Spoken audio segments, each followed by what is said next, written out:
Michel Mayabou.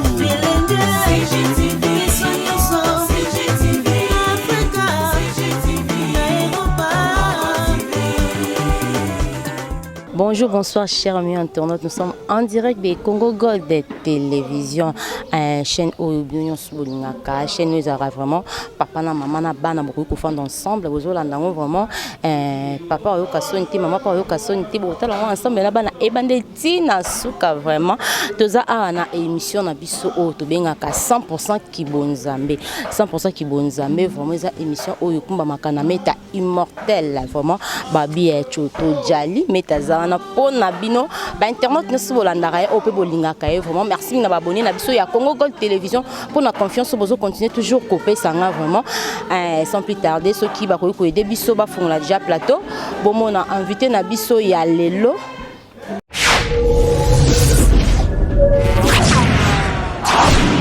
CGTV à la vitesse de la vie. Congo Gold TV à la vitesse de la vie. Merci beaucoup vraiment parce que plateau nabiso déjà déjà ya kofonga mabomoni prophète invité nabiso lelo na kombo ya Dr Patrick Prophète Mobikisi bomo kinde sonné Dr Patrick Prophète Mobikisi mbote nayo. Mbote maman journaliste o nzambe atomoli pour ce temps. Merci mingi nebi ke babonye na biso ya Congo Gold télévision baza vraiment ya ko sepela pe ba kozala de suite ya ko recevoir yo na bandako na bango j'espère. Merci beaucoup. Avant de commencer cette émission, j'aimerais prier Dieu parce que la Bible dit au temps du soir, mon peuple sera enseigné par moi-même. Et la Bible dit un témoin fidèle apporte la guérison. Ce n'est pas moi qui va donner la guérison. Ce n'est pas moi qui va donner les salis. Mais c'est Christ qui travaille à moi.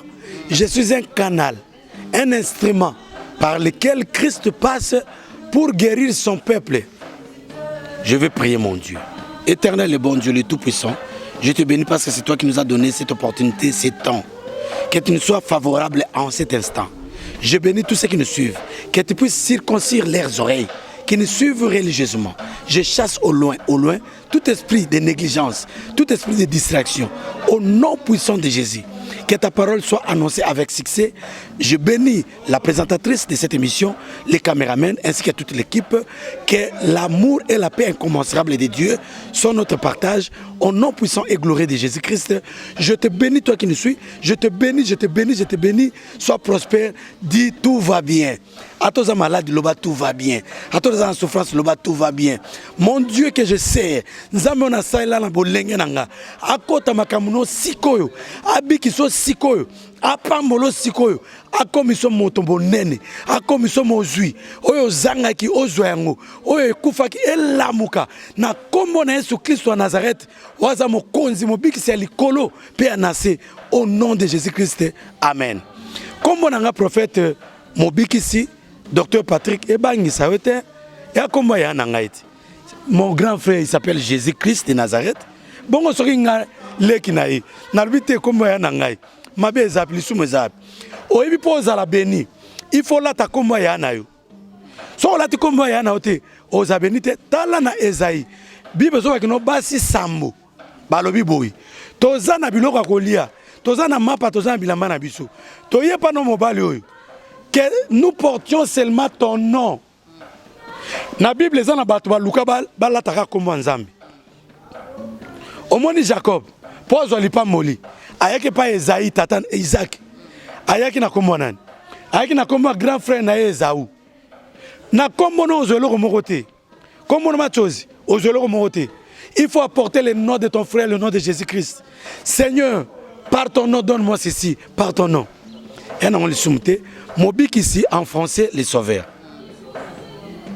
Les sauveurs, c'est le nom de Jésus. Jésus, cela veut dire sauveur. Batu baza na kombo Jésus na moko bazé belé. Même na hébreu kuna na Isaïe batu baza na kombo Jésus. Sauveur. Na Bible, n'a expliqué d'abord. N'a expliqué le kombo prophète Mobik. Peut-être tu vas comprendre et zoka musabatu. Oba tuna mutuna. Ndena enfant ça n'a expliqué yango. Na Israël batu ba kombo Jésus bazé belé. Démarche, on a bandé démarche. Mobiki en français, cela veut dire les sauveurs. Jésus, comme on a eu, Jésus est l'axis sauveur. Mais maître Nabiso Azara Jésus, maître Nabiso Azara Jésus Christ de Nazareth. Ozomona. Ngana habité non comme on a le sauveur Nazareth Christ. Mobiki si tout court. Mobiki si Jésus. Mobiki si Jésus. Jésus en hébreu, cela veut dire Josué. Comment? Yehoshua, en français Josué, qui veut dire aussi oser. Alors, Batonio so batamula kanamboko. Comme on a bango ça Josué. Josué la qui sauveur. Frère Josué, pasteur Josué. Josué la qui et la qui sauveur na linga la mobiki site. Voilà bon on a un problème té. Donc ezaka question, ezaka komoti. Bon mutusu ko mokangoli, mutusu ko monelengi, mutusu ko monepe mamweni, mutusu ko monepe mapasi. Oh. Est-ce qu'on vrai prénom nayo Isa Patrick? Comme on a Patrick, docteur Patrick, prophète Mobik ici. Donc je suis venu apporter un message de grandeur, les combats spirituels. Un grand message, les combats spirituels, ils allaient avant l'enlèvement et même après l'enlèvement, ça va continuer. Dans les combats spirituels, je vais expliquer d'abord les combats spirituels, c'est quoi? Où était ma BA ou on a limité à? Excuse, Ozolo Belabiso étant que prophète ou étant que pasteur, étant que docteur? Nazoloba étant que docteur, étant que prophète. Docteur est un ministère nanga dominant. Il y a les... Écoutez. Au moins nous zawana. Oroza journaliste mais oyipi au Kangasuki. Il y a un don dominant en toi. Mais il y a les dons qui aident les dons dominants. Nous avons sapé mamola mapé, on sapé restaurant. Mais peut-être don dominant nous a journalisme. Ozomona. Ministère des dominant, je suis un docteur de la parole de Dieu. Parce que je prêche la parole de Dieu qui est la prophétie par l'excellence. C'est pourquoi je suis prophète. Parce que je parle de la prophétie par l'excellence. Je ne suis pas un prophétiseur comme les autres là, qui ont seulement les dons de la prophétie, ou peut-être pas les dons de la prophétie, qui pratiquent les mains qui ont les lukuta, qui pratiquent les CD, qui se disent, qui s'autoproclament les prophètes. Aux Hollandais. Alors je suis un docteur, je parle de la parole de Dieu, qui est la prophétie par l'excellence. Et on en parlait comme un docteur. Combat spirituel était un mabé. Aux hommes, bengana maman na yo, poison noki, bengana papa na yo, poison noki, yo tamona ba prado. Yo comme ministre, maman oya bota Meliso Libele. O comme le mukonzi. Ba ebi c'est pas prophète ya lukuta wana. Keno azandoki. Bongo yo mo azandoki.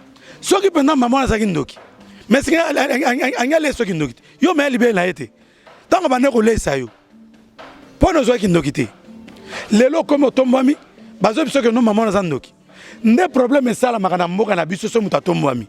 Tant que tu en classe, maman n'a ndoki, autant que tu as makala, azandoki te. Tant que tu as mon konzi, bego yelo kisi, babi zo kisi yo pour protéger musana yo. Siko babi so bomba kisi yo, muto mona angote. Siko na yo, na kisi, na bomba muninga. Yo muto bomba nzete wana, obomba likasa wana. Nzete so eko uzana puissance à protéger. Pona ni nzete yango moko, tant bakata ki yango. Pone déclarer ki te zaki na puissance te. Ali ba pesi yo. Ozo nzete wana otiaka na sekiti e batela yo yo pezoba yo pozangi discernement intelligence ozo yango ba jouer kana psychologie na yo en réalité yo mo mutoza mayele en réalité yo mo mutoko mokonzi en réalité nzambe mutatomboli yo. Alors les combats spirituels étaient mabe bengana mwana yo na poto bat ba olanda biso baza na poto mwana oboti l'état ebike no mwana yo ozo bengani ba okanga yo.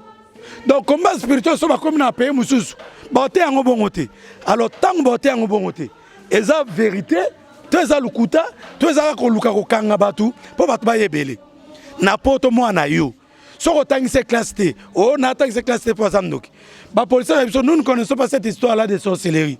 D'ailleurs dans la police ba sam sama mo ndokité ba okanga yo.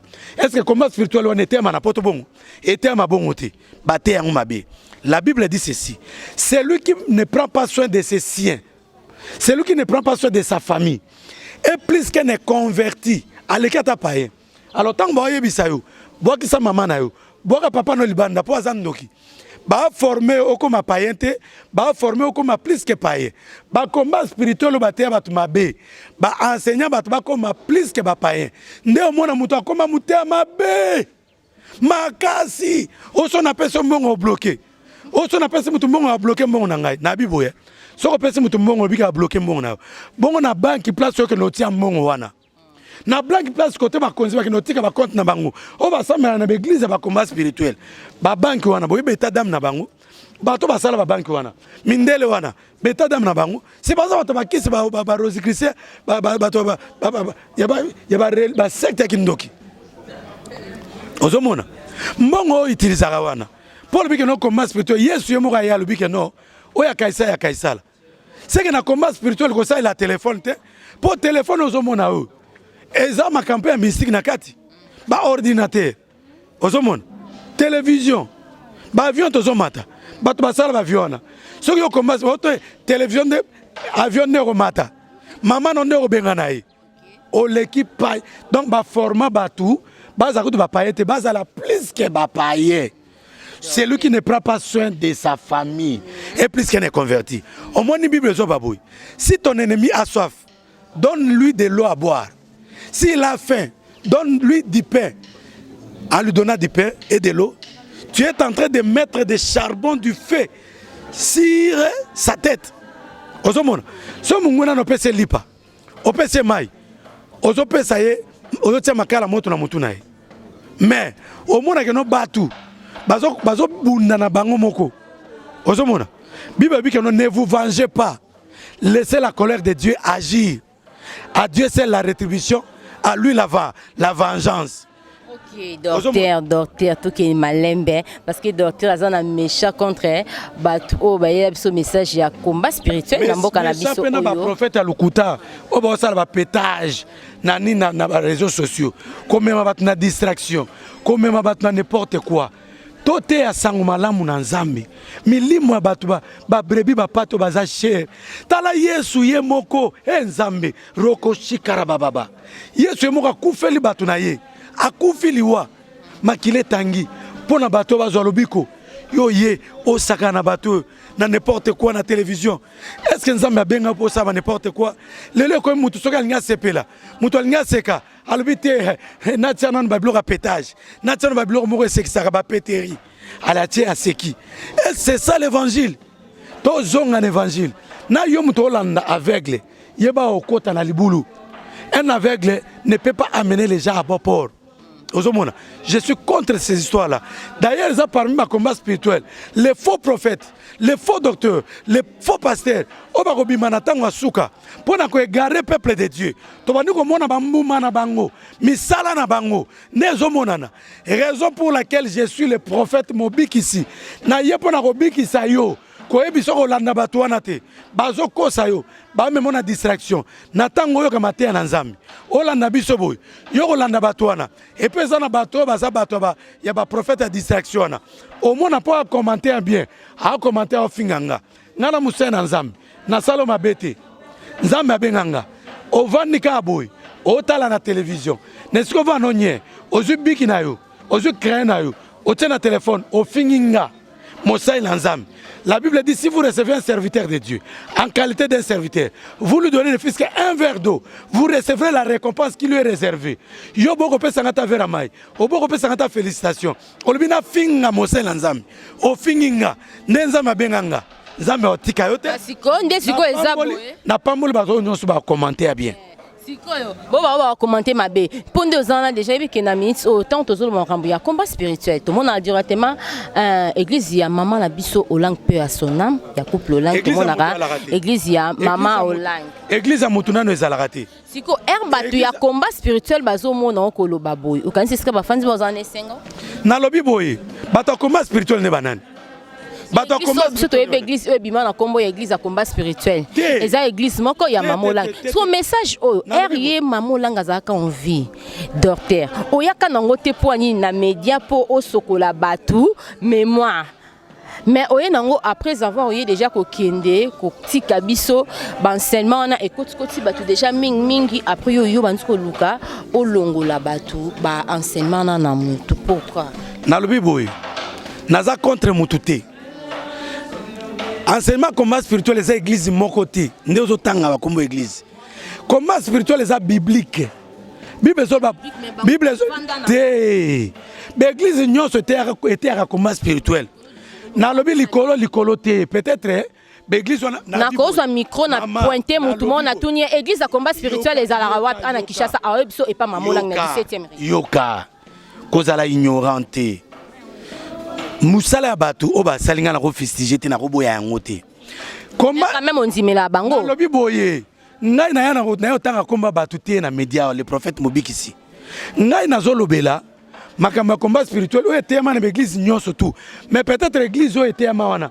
peut-être bazaki na occasion te chaîne à télévision te bazaki na chaîne à radio te ozomona peut-être bazaki na ba partenaire te po ba bimisa pe message na bango combat spirituel nga na bien on assemblée à l'église misu wana te bonga na bi mama combat spirituel ndengeni ozomona le combat spirituel dans la Bible ceux qui l'église nyonso tout o kolba baté ba combat spirituel basala ba Bible l'église nyonso baté la Bible ba bi combat spirituel Jésus Christ est mort yango il a parlé des démons il a parlé de la démonologie et makamwana yebani na l'église nyonso tout yonde peut-être yebité mais ngana bi que no papa nanga molimo ateyanga que no les trois grands ennemis de l'homme premièrement c'est le diable deuxièmement c'est les corps troisièmement c'est le monde je bénis le pasteur Alain Ngongo tanga bongo mutema ya zote yanga biloko na ko côté musuta l'église na biso ba noter à combat spirituel mama l'église na mino peut pas otoke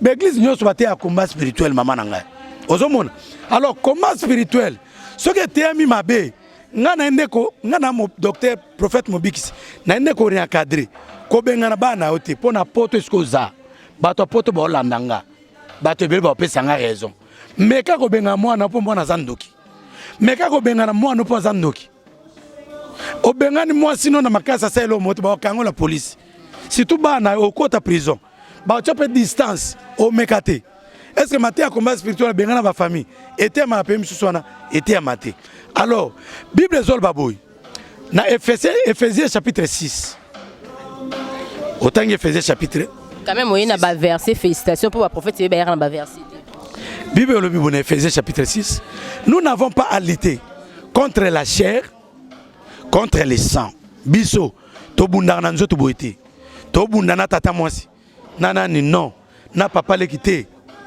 on a bengana oté la Bible dit nous avons à lutter ba expliquer ce que combat spirituel ndenge zalaka combat spirituel combat nzoto té nous avons à lutter contre les principautés les dominations les esprits méchants qui sont dans les lieux célestes omoni biso to bundaka bitumba molimo contre les esprits méchants les dominations ceux qui sont dans les lieux célestes alors bitumba nzoto za bitumba nzambe tata mwasi wazandoki nzambe ne mutu akoya kobeta ye to abete na malade to abomiye po yo soko bomi tata mwasi ozwi mama na bino bano bengani bango bakufi na nzaba bakufi yebaka no bakanga yo osa mutu mabe bakanga yo yango biso to bundaka na molimo nzambe ne mutu ayaka kobeta physiquement omoni combat spirituel yango wana ozomona en réalité c'est ça ba verset misusu wana oh non ne laissez pas la sorcière dans ta maison sorcière babi que no kotika na ndako te nde mama na yo nde papa na yo siko apôtre Paul na verset misusu wana parce que il y a des versets qui annulent d'autres versets apôtre Paul nde ayeko fani sa matéria ya église apôtre Paul nde alobeli que la femme ne prêche pas que la femme n'enseigne pas dans l'assemblée des saints. Hein? Te mon enseignement on a la femme après c'était l'éloté. Bon on aussi ça l'élo. To aussi la l'éloté ezalit. Bon ya minga l'élo. To solo là. Somme comme ça que non les ministères, tout les ministères. Est-ce que moi ça côté to le bela yango parce que je suis le prophète Mobix, je vais venir avec des versets. Na ko expliquer apôtre Paul a pexanini. Mais est-ce que ça peut na ba sala nzambe mususu oyo babima avant yo ba yaya mususu oyo onzimarana onzimela bango? Oh, papa nanga mulimu na ndima etendene. Le roi non pasteur Alain Ngongo, docteur Joseph Bapeti, pasteur Fernand Kalonga, pasteur Christophe Banza, prophète Israël Made. Oh, nandimate pasteur Bide Wabide. Ezana bato nandimarat. Ba papa Sonic Afuta, ba papa Coutinho Fernando. Ba apôtre Mbiya de la nation Denis Lesiponzimela. Apôtre Mbiya Moulaya. Apôtre Mbiya Moulaya. Ozomona. Apôtre Mbiya Moulaya. Bazebele. Mbiya mwana. Apôtre Mbiya Moulaya. Pasteur Mbiya. Docteur Joseph Bapeti papa nanga mulimu. Pasteur Mbiya. Ouais, tikala représentant. La kaba pasteur o nyonso basala misana bango bien.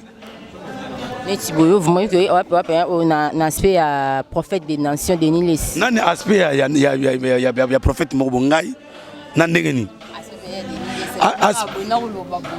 Koloba ndengeni. Kando loba ningoza vraiment donc nyonso oya yo Denis Les Spencer na peso mbote siko landanga prophète des nations. Maman, ngai docteur Patrick prophète Mobikis. Pasteur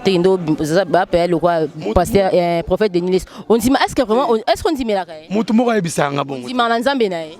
Olobi? On dit na nzambe ya prophète des nations. Ngai na olobi la combat spirituel. Premier combat, ezali combat du futur. Il pas un prophète, il pas un prophète, il pas un prophète. Aza ene na yo, on dit na nzambe na ye. Nzambe nani? Il y a prophète Denis, il y a pasteur Denis Les. Pasteur Denis Les évêque. Prophète des nations. Pasteur Denis Les évêque, c'est un homme à respecter. Un serviteur de Dieu. Un homme qui a parlé de l'évangile. Un homme qui a prêché Jésus-Christ. Un homme puissant. C'est un vieux. Un homme qui parle bien. Nous sommes contre le prophète Pétage né. Prophète Pétage aux contre moi. Olina tanga comprendre nabi ba prophète Pétage né na contre. Kenda pa na bango ba pe bazo à distance ba kenda. Le prophète moi bimi na lemba. Aole sabatu bazelu ya Jérusalem. Oboli bazelu. Wona zaki ndoki. Ozomona combat spirituel même ba prophète ba pasteur ba oluka ba mundi me otaki ndako bien oyo imposer maboko azu ba démon. Ba démon ki nduma na yo, ba démon ba kwiti na yo, ba démon biloko ko lokota na Israël. La Bible dit l'heure vient où elle est déjà venue, où ça ne sera ni à Jérusalem ni à la montagne. Et puis na mon peuple musomo na prophète ba o memba na ngomba. Nzambe na mawa. Yo mutozo ngoke na ngomba. Est-ce que nzambe za na ngomba? Nzambe za na ngomba te? Ba o memona ngomba kuna nzambe za na ngomba te? Jésus a dit que non l'heure vient elle est déjà venue. Ça ne sera ni à la montagne ni à Jérusalem. Bon, prophète a memio na ngomba. Bato bavana na tendance kasi. So balinga luka nzambe wa kesko wapi? Po babi ke no nzambe azakuna. So bato bavana na tendance na campus université na ba home. So balinga luka nzambe ba kende wapi? Ba kende wapi? Po ba memio za awa na vallée. Ba memio na ngomba. So bato ba kende wapi? David a lotambola na vallée. David a dit même si je marche dans l'ombre de la mort, dans la vallée de l'ombre de la mort, je m'attache sur les montagnes, andor ke ko sambela. Nani? Nani? Si Yesu a sanctionné avec l'heure vient, elle est déjà venue, ça ne sera ni à la montagne, ni à Jérusalem. David Azol Baboui. Quand bien je marche dans la vallée de l'ombre de la mort, je ne crains aucun mal. Ozomona, car ta houlette et ton bâton me rassurent. Même Dieu, dans la vallée, il est là. Ozomona, sur le plan géographique, positionnement géographique, et tendance, mangeng ezali kolo. Bon, biso toza nasia. Nzambe azawate. Azali. Na mangenge kuna bango moteka ba capote. Ba makaye hotel ezakuna. Siko yo ke kuna luka nzambe. Bo bazakuna siko ba luka nzambe siko wapi. Donc confusion. Kalezalaka ceux qui mutazo bela. Mwana mutazo bela ba ko ya na église. Ba boki mwana cher, mwana asekui, alamuki, malade sili. Alors makamonga na yeli les quatre grands points où est simi combat spirituel. Premièrement, les combats du futur. Non, on l'obéli à tout te. On a expliqué notre combat. Deuxièmement, les combats des étoiles. On a le combat des étoiles. On a l'apparition de l'étoile. la disparition de l'étoile et la réapparition de l'étoile. Il y a 12 signes de constellation. Il y a un horoscope. Et puis, il y a 3 mouvements de l'étoile. Les étoiles qui sont fixes, les étoiles filantes et les étoiles qui font des mouvements cycliques. Et puis, il y a comment étoiles ont un combat. Et puis, il y a un et puis na yebi makambu ya kongengisa étoile ya bato. Et comme ça mutu biso ke nanda kwanga koluka ba ngengisa étoile na. Le prophète Mobik c'est là. Quel est mon travail? C'est pour te donner la lumière. Qui est Jésus-Christ de Nazareth, Yehoshua Machia. Na ngengisa bato étoile. Wa musicien, mutu théâtre. Koke no lukanda kwanga te. Ya ngamo na ngengisa étoile. Na ngengisa étoile no comme na chance. Chance ezaka loko ya kindoki te. Yoka ba pasteur ne ba ya koloba. Oh chance ezaka satana biso ko ya grâce. Tanga chance na dictionnaire. Oh, il faut pas à la vérité, nazo comprendre te. Et le troisième combat, c'est le combat de la naissance. Au moni, Yesu botami, Hérode président, Hérode roi. Abuni sa bébé. Yesu botami na Bethléem, étoile ne ba moni ngo kuna na orie pa ba mage. Ba mage ba poussa l'étoile et poussana. Et ça mutu biso en Europe. Étoile les ana Kishasa. Muso za Kishasa, étoile les ana Zamba. Na mboka. Donc il faut étoile les aliko na yo. Pose la bénédiction. Et ça ba muso azao. Mais étoile les ana musika. Yango magano basi muso ba bana mibali ya bangote. Mobali ya guna été ashona été. Ba imposer mobali ya kindoki. Nde mo que no ba divorce. Nde mo que no na ba pasteur ba ça ba divorce. Pasteur so ça divorce. OK, li felo. So bali mo mususu.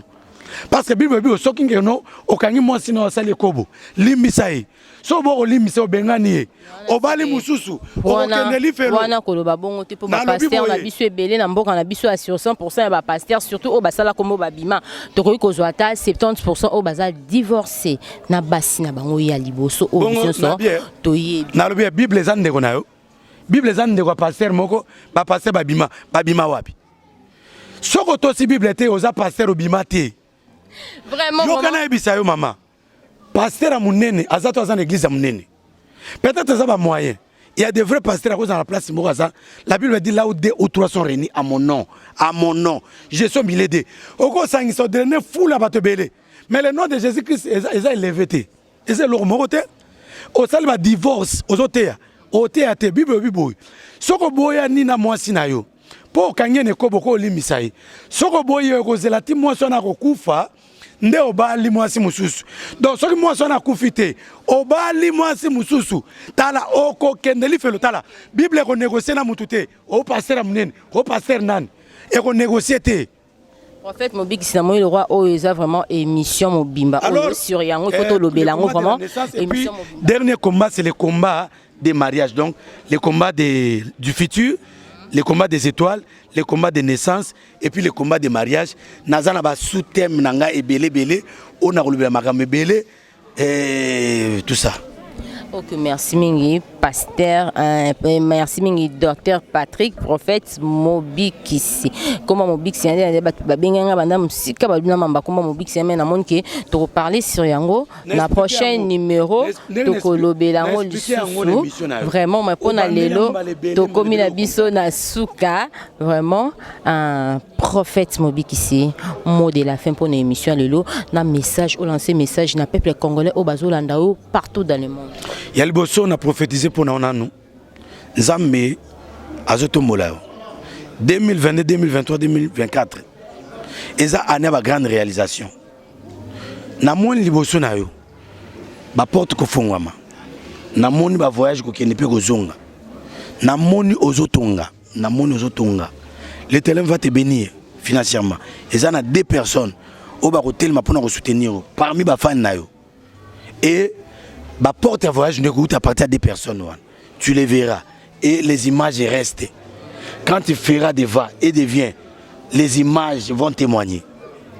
Et n'a prophétisé pour ne pas tenir sur un malade. Jésus-Christ est le même, hier, aujourd'hui, éternellement. On l'appelle Jéhovah Rapha. Il est là pour te guérir. La Bible dit il pardonne toutes nos iniquités et il nous guérit de toutes sortes de maladies. Maladie nine, maladie à cancer, il y a diabète, maladie il y a foie, il y a barré.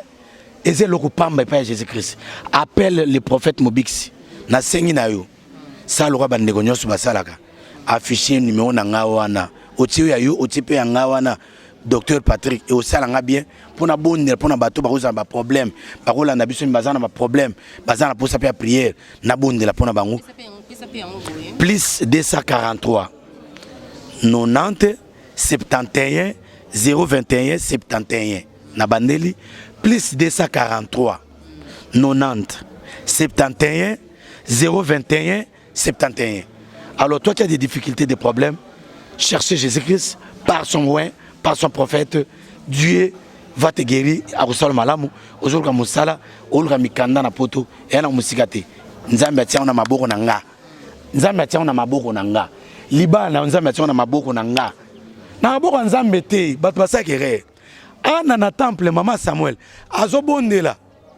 Nzambe akitaki te po pesa ana mwana Samuel. C'était le sacrificateur Eli, pasteur à temple à Silo. Nde aya lobi moi si zonga na kima kendelia mela. Nzambe exaucé. Ne maloba prophète wana seke no ana azu mwana. Eli azoba Seigneur, réponds-moi aujourd'hui afin que l'on sache que tu es Dieu et que moi je suis ton serviteur. Tant que Banezere Bakati main rouge, Bible dit que non, en ce jour-là, le peuple crie en l'Éternel et Yesu Père dit que non, croyez en Dieu et croyez en moi. Et ils sont dit que ne croyez pas prophète. Dès Chroniques 20-20, et le Bible, confiez-vous à l'Éternel votre Dieu, vous serez seulement affermis et à ses serviteurs les prophètes vous réussirez. Au lieu de réussir, confie-toi à moi. Verset malin à l'homme qui se confie dans l'homme. Bongo 2 Chroniques chapitre 20, verset 20. Et le binin. Confiez-vous à ses serviteurs les prophètes, vous réussirez. Ko compliquer nos bibles. Na pesi mot na ngana yomoko, o pesi nga honneur ya koyamba ngai une émission lelo, nzambe apambola yo. Soki maloba na ngai ezalaki choquant. Limisa ngai. Na liga ndeke no droiture na kati évangile. Na lobi na mama mabete. Mamno sur le besoin de la Bible. Tout ça est la fanatisme. Tout ça est la Bible et lobby. N'a pas si mot na papa na caméraman comme on a eu. Pardon? Médecine. Papa médecine. Médecine. Le roi médecine. Ah, nzambe a pas moulaye na mona zo lande la nga penda image. Ce qui image bi malam. Eza papa médecine. Ce peut bi mabe. Eza na mutu na ye. Donc nzambe a pas moulaye na sepeli na émission des classe hein on m'a kelé l'été on habita le roi ngati on m'a tata le roi ngati. Donc merci pour conclure prophète des nations bana mboka na bisoté. Merci beaucoup. Ok, merci vraiment Babi docteur Patrick Azande Souka.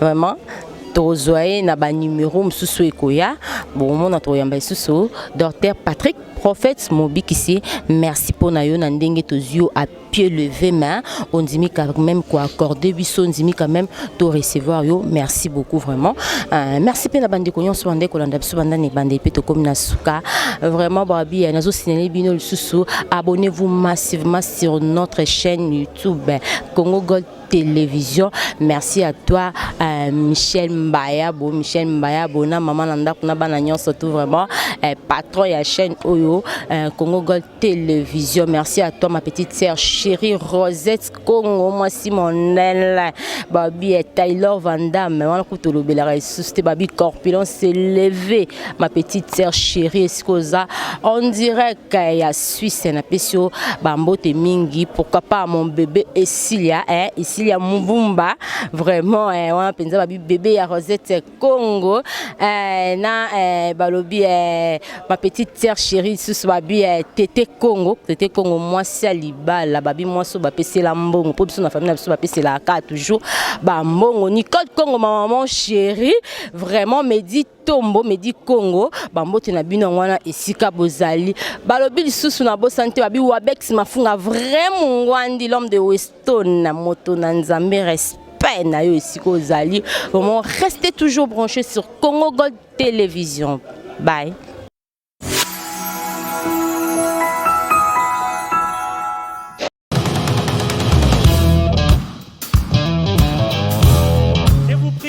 D'accueillir avec joie, bonheur et acclamation la candidate Princesse Betou de Mbujimaï.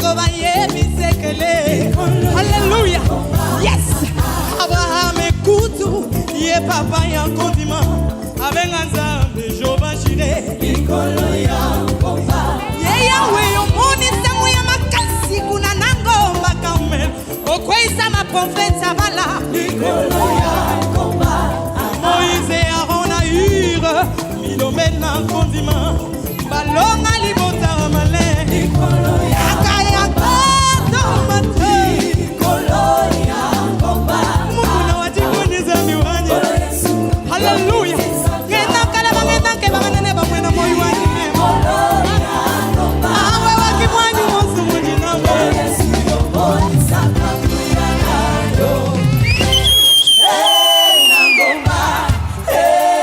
ngomba oya tomata holingi miracle salema sala lokola amataki likolo na ngomba bongo bandelo amo holingi masanto lekita sala lokola elie amataki likolo na ngomba bongo bandelo sambo tomatisa maboko mpe milolo mpo na princesse tomatisi maboko mpe milolo mpo na princesse Betou. Vous savez comment faire pour soutenir princesse? Elle est la candidate numéro 58. On applaudit encore très fort une fois de plus pour princesse Betou de Mbujimayi. Merci beaucoup.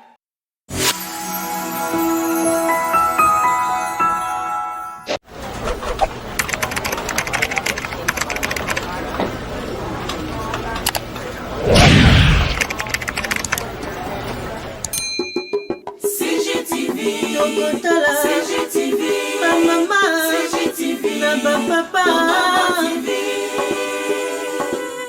Michel Mayabou. CGTV.